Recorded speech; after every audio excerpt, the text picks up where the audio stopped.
Cricket দুনিয়ায় একটা খবর যা শুনে চুপ হয়ে গেছে অনেক ভক্ত।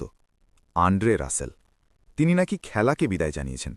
আর এই খবরের পর একটা বড় সিদ্ধান্ত নিয়েছে Kolkata night Riders. Jersey number 12 আর কেউ পড়তে পারবে না।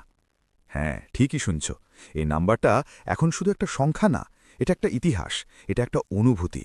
যখন রাসেল মাঠে নামতেন 12 নম্বর জার্সি পরে, তখন প্রতিটা বলেই থাকত ভয়, প্রতিটা শটে থাকত আগুন। ছক্কার পর ছক্কা, ম্যাচের মোড় ঘুরে যেত মুহূর্তে। স্টেডিয়াম কাঁপত, দর্শকরা পাগল হয়ে যেত। আর সেই কারণেই কলকাতা দল এই সিদ্ধান্ত নিয়েছে, জার্সি নাম্বার 12 এখন থেকে শুধুই রাসেলের। ভবিষ্যতে নতুন খেলোয়াড় আসবে, নতুন স্টার তৈরি হবে, কিন্তু 12 নম্বর জার্সি, ওটা আর কেউ ছুঁতেও পারবে না। এটা সম্মান, এটা শ্রদ্ধা একজন লিজেন্ডের জন্য।